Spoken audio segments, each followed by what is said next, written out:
আপনারা দেখেছেন রেজওয়ানা যে আমাদের এই পরিবেশ নিয়ে কথা বলছেন, তিনি শুধু পরিবেশ পরিবেশ বলেই অসংখ্য অগণিত শ্রমিকদের পেটে লাথি দিচ্ছে, ঠিক কিনা? আমরা পরিবেশ চাই না, আমাদের পেটে খাবার চাই।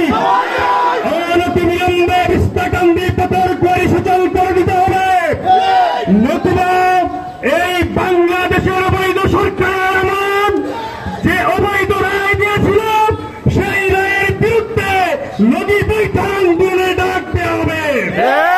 সম্মানিত উপস্থিতি, আমরা পরিবেশ দিয়ে কি করব?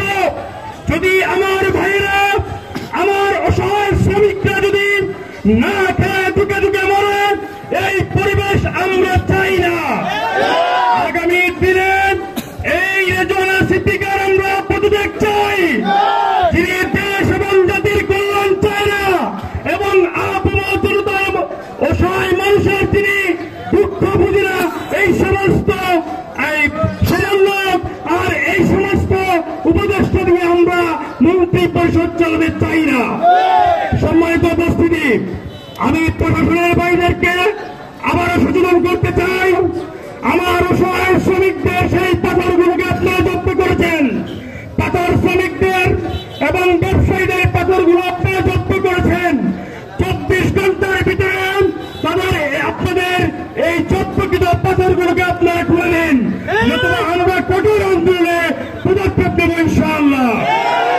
আপনারা জানেন এই পাথরকুয়ারি দিয়ে গোটা উত্তর সিলেটের সর্বশ্রেণীর মানুষ উপকৃত এবং সচ্ছলতা ভোগ করে থাকে। এক ধরনের অসচ্ছলতা ব্যক্তিত্বের কারণে, স্বার্থবাদী মানুষের কারণে আমাদের এই পাথরকুয়ারিকে বন্ধ করে রাখা হয়েছে।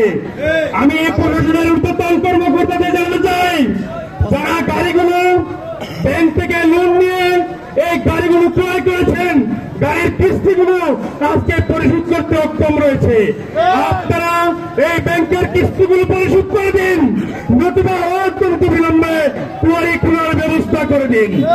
সম্মানিত উপস্থিতি, আপনারা যদি আগামী দিনে এই পাথরকুয়ারি সচল করার ক্ষেত্রে আমরা সহ বিভিন্ন সামাজিক সংগঠন, রাজনৈতিক সংগঠন শুধু পাথরকুয়ারি সচল করার দাবিতে আন্দোলনে ডাকবে, আপনাকে আমাদের সাথে সোচ্চার ভূমিকা রাখবেন।